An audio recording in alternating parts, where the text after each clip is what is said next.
नमस्कार, मैं हूं नरेश वत्स। ब्रॉडकास्ट मंत्रा में आपका स्वागत है। मैं सच बोलता हूं तो मेरे घर पर आते हैं पत्थर, और मैं चुप रहता हूं तो मैं हो जाता हूं पत्थर। देश के तकरीबन हर बसिंदे की ये स्थिति हो चुकी है। देश में क्या आपातकाल लागू हो जाना चाहिए एक बार फिर जनसंख्या को नियंत्रित करने के लिए? इस बात की चर्चा हो रही है और इसका बीड़ा उठाया है मन्नू गौड़ ने, जो कि tax payers association of Bharat के अध्यक्ष है। 8 सांसद यहां पर आए जिन्होंने संसद में सवाल तो उठाए हैं और यहां पर एक नई बात कही है। मन्नू जी, देश में आपातकाल क्यों ना लग जाए जनसंख्या को नियंत्रित करने के लिए? आपने जो बात अपने जिस वक्तव्य से शुरू करी कि आवाज़ उठाने पे लगता है डर कि कोई पत्थर ना मार दे, सच्चाई ये है कि इस देश का करदाता हमेशा अपने हक की आवाज़ उठाने के लिए डरता ही आया है। और वो डरता है कि कहीं वो अपने हक की आवाज़ उठाएगा तो कभी उसे चोर कहा जाता है, कहीं उस पर नोटिस ना भेज दिए जाएं, कहीं उसे परेशान ना किया जाए।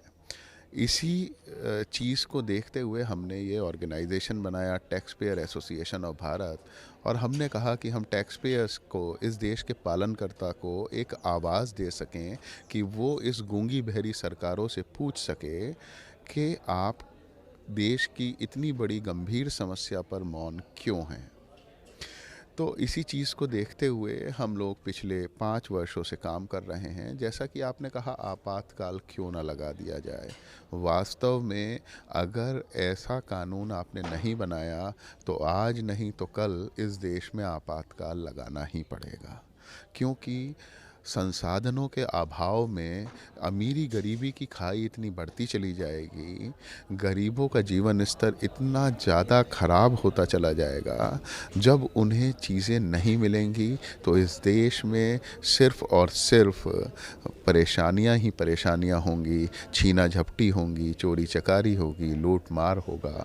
तो इसलिए अगर जल्दी सरकार समझ जाती है तो बहुत अच्छा है, नहीं समझती तो ये देश भविष्य में सेना के हवाले करना ही पड़ेगा। लोकसभा के 8 सांसद यहां पर आए जिन्होंने 35 के लगभग जो अपने प्राइवेट बिल लेकर आए हैं, तो किस तरह की लामबंदी कर रहे हैं? क्योंकि संसद जो है वो मंदिर तो कहा जाता है, लेकिन वहां चुप रहते हैं, पार्टी लाइन पर ही बोलते हैं। किस तरह से उनको प्रेरित करेंगे मन्नू गौड़? सबसे अच्छी चीज़ क्या है कि दलीय राजनीति से ऊपर उठकर आज़ादी के बाद से अब तक 35 सांसद प्राइवेट मेंबर बिल जनसंख्या के ऊपर संसद में लेकर आए हैं। हमने सबसे मिलने का प्रयास करा, उसमें से लगभग 8 सांसद वर्तमान सदन के भी सदस्य हैं। और जब हमने सबसे बात करी और हमने कहा कि आप आइए और बेबाक अपने मन की बात कहिए, मैं धन्यवाद देता हूं उन सारे जनप्रतिनिधियों का जिन्होंने यहाँ पर आकर बेबाकी से, किसी भी भय के, अपने राजनीतिक दल के भय के बिना उससे दूर रहकर अपनी बात को रखा, इस मुद्दे का समर्थन जताया।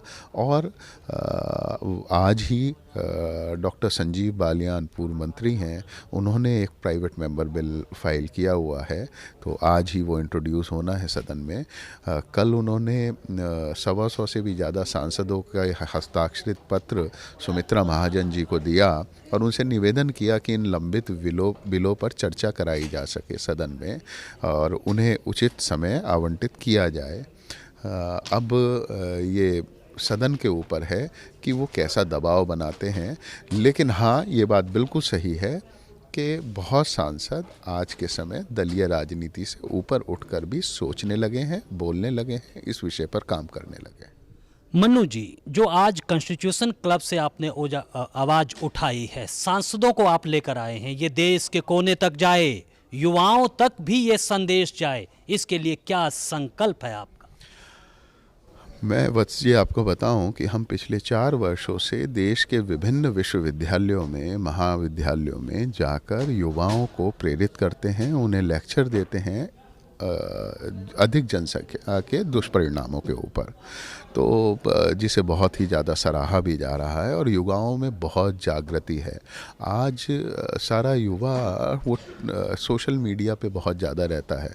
अगर आप देखेंगे आज के कार्यक्रम का हैशटैग सांसदों की चिंता बढ़ती जनसंख्या, वो ट्विटर पे ट्रेंड हो रहा है।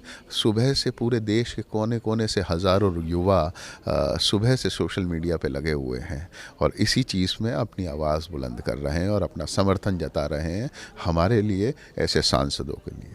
चलिए, शुक्रिया मन्नू जी। तो एक आवाज़ उठी है, एक संकल्प यहाँ पर लिया गया है कि अगर देश को बचाना है, बढ़ाने की बात तो आगे होगी, तो जनसंख्या को नियंत्रित करना ही होगा और इसको फिर धर्म का रंग भी नहीं देना होगा।